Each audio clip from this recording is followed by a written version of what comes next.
And so then finally, I didn't actually take that job. I went to the bank and I worked at the bank. And one of the things that I realized is that I wanted to be at the top. I don't know, does anybody, when you get somewhere, you want to be at the top? And so I began that I realized that I needed to figure out how to get to the top. And I was on a floor where all of the vice presidents were. And there was a copy machine. And back then, they still had to do like their own copying. And I would stand there and I would see them copying things. And I'm thinking, turned to one day and I said, you know, you are just too important to be standing in line making copies.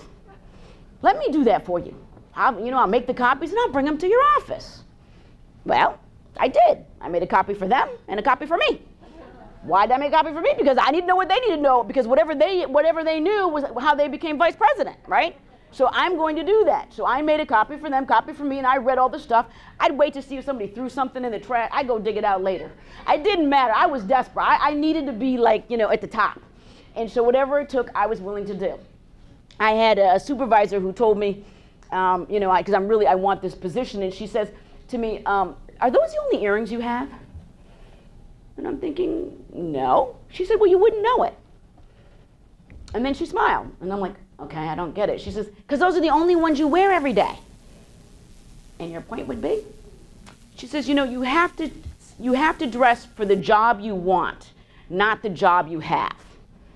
And I was like, oh, really? All right, okay. I ran out, got me a whole bunch of new clothes. Any excuse to buy clothes. Girls, you all know how that goes. So I went out and I bought myself some nice outfits and everything. And I'm excited because I want this job, this next job. And I'm thinking I'm going to get it because I'm now dressed the way I'm supposed to be dressed. And of course I would like, to have a raise. And so the president who I had been talking to, he leaned over one day and, remember the time frame now. I have a low-cut blouse on. I wasn't stupid. No, it's not. Oh, that's being taped. Okay, that was a joke, just in case. But it still was a low-cut blouse. And I realized that he was leaning over, so I leaned in. What the heck? See how this works. And he says to me, well, I noticed you have a lot of new clothes lately. I'm like, I do. And he said, well, then obviously, if you can afford all those new clothes, you don't need a raise. No, I do. I got to pay for all those clothes. And so we began this thing, and I worked really hard. And what I did was, the whole point of this is really, I got creative, and whatever anybody knew, I needed to know. And so I became a sponge. Anything that I could anything where there was material, I was grabbing it. I take stuff home. Today, unfortunately, I'm still like that, which means that I'm a hoarder. I like to call it an archivist. My family calls it a hoarder. And I believe that based on the new TV show Hoarders, I think they might be right, but I'm still sticking with the archivist because it sounds much nicer. And I still have walkways in my house so far. Of course, I did have to get a much bigger house, and I did. So I realized that part of negotiating change and trying to get to where you are means that you have to be creative. You have to figure out ways to do things outside the box, because I didn't have really the skills, right? I didn't have the education. I didn't have the things I needed. But then I realized I'll go, and I went back to school. Now, keep in mind, I've been going to college for 20 years. And that's a good thing, because I learned a lot. I maybe didn't graduate, but I learned a lot. And that was important, because whatever I was doing at the time, I'd go to school for. So I probably have more credits than anybody else who ever finally graduated from college with only one degree. But I decided that this was the way it was going to be, and I really threw myself into work and got to where I needed to go. And I was told by the president at the time, he called me into his office and he said, I've made a lot of vice presidents and at the bank here. I said, that's nice, great. And then he kind of looked at me, and I looked at him, and he says, see all the people on my walls, I made them all vice president. That's nice. He looked at me, I looked at him. He said, okay, that's all. And I said, okay. He said, you can leave now. Okay. And I left. And I realized what he was telling me is that I had just made the fast track, and so he was going to help me get there. Lo and behold, my father calls me up. The economy has tanked, and he needs to call in his chips. This is called, something I didn't realize is that I had a student loan. He had been paying for college for me. I didn't get any loans at the time, so he had been shelling out money for me to go to college. And at this point, I'm probably at about a good 10 years in college. So he says, the loan is due, you have to come home, and this is how you repay it. And so now you have to come back to Pittsfield from California. Okay? Think about that, ladies. I'm in my 20s. Are you Me?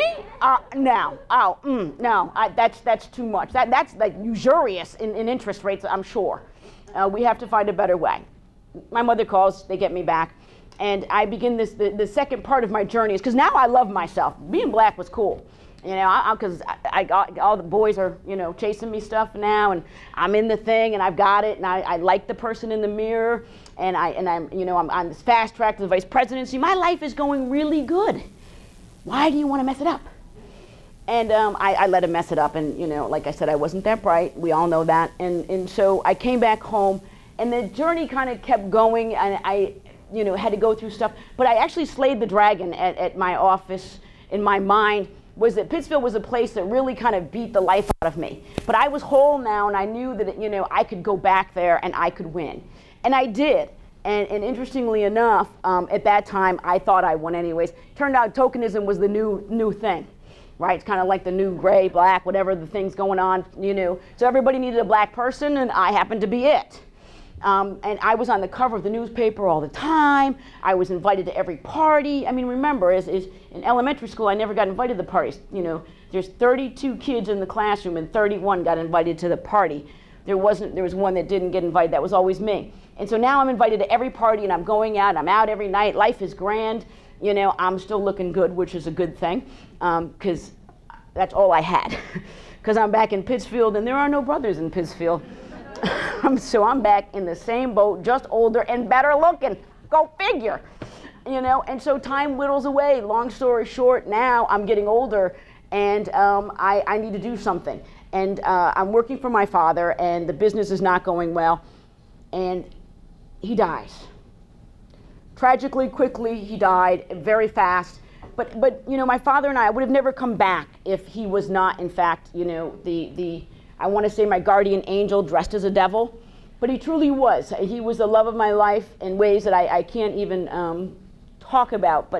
I'll give you a sense of it is that we used to talk every day, and every day that we would talk, we'd read the paper together, and so and everywhere I went, I would call him up and tell him who was there.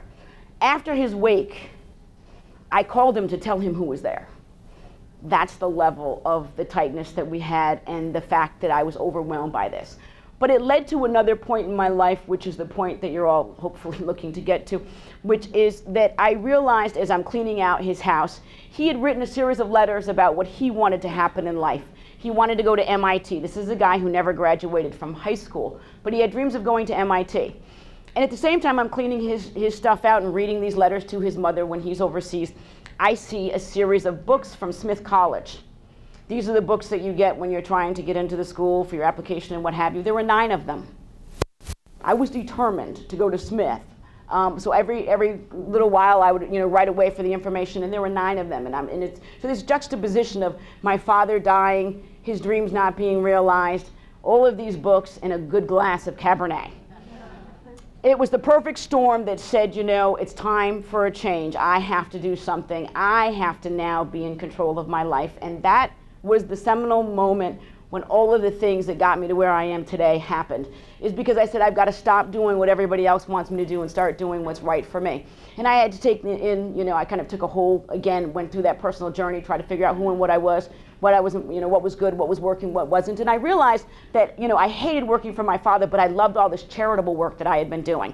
And they put me on a lot of things. I was on, and just to give you a sense, I think what Janet read was a couple of things that I was on. I was on every single charitable organization's board of directors in the city of Pittsfield and the surrounding areas. I'm not lying.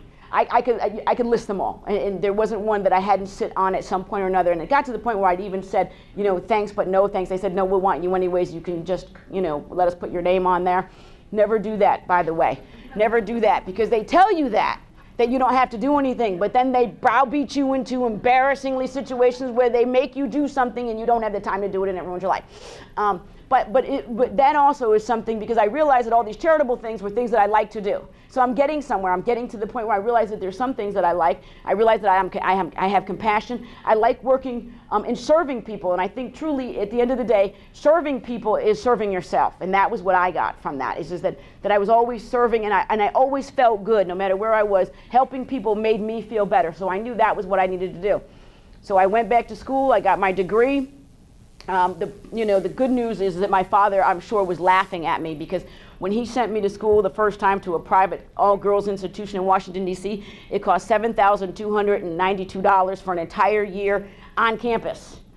Do you think in 2003 I paid that at Smith College? No. So what it would have cost for him to pay for a 4-year college, I paid in 1 year. I went for 3 years. But that's the price you pay for not listening. But I did it in my own time, my own way. So fast forward, how do I now get here? I'm a strong believer of politics. I love politics, and my whole thing is that I believe, again, back to that whole thing, if you want to make a difference, you got to participate. Participating means doing your civic duty and voting. So one day I'm out there voting and doing my civic duty, and there's this, again, this is back to, some color things. There's a black man standing out there handing out flyers, and I had walked by, and he didn't give me anything. Now I'm thinking, that can't happen. You're going to let me walk by? What are you handing out that I don't have? How come you didn't give it to me? If you didn't give it to me, you shouldn't be giving it to anybody else, because look at, after all, I'm a person, don't you want me to have what you have? So I went back, and I asked him what he had. And as it turned out, he was a professor over at Mount Holyoke, and he was talking about the MCAS test. And so he was the anti-MCAS, and he was handing all this information out. And obviously, he was handing out to parents, so clearly he must have not thought I was old enough to be a parent. Okay, well, it's in my world, in my mind, I can think these things. So what happened was that we began a dialogue. Long story short, I ended up taking a class of his. He was on the board of directors of my first job out of college. Actually, what he ended up doing was, he was so impressed by the work I had done for another organization, which was a nonprofit organization I raised money for. He thought I had actually got paid to do it. I told him I was just a volunteer. And so he wanted me to help him with the agency that he worked for. That was called, back then, the Housing Discrimination Project. And ultimately, that's where I got my job. And I explained to him, I said, you have to understand, 20 years ago, I quit college when I was a senior in college. There's no way I'm going to quit now. I'm back in the same situation. I'm finally a senior at Smith. I'm ready to graduate. If I take this job, I will not graduate, and I have to graduate. I promised my father on his deathbed that this is what I was going to do. And so he said, okay. He said, well, please go ahead and apply anyways. And at that time, the only people that they had ever had as executive directors were attorneys. Now remember, it's taken me 20 years to get out of college. I'm thinking, law school, oh, too long. I'll be dead by then. So we got to shorten this up, and no, I probably shouldn't do it. But I did it anyways because I wanted to make him happy. And, quite frankly, if they wanted me, that's great. If they didn't, that's okay. I was moving on anyways, and so it was no great loss.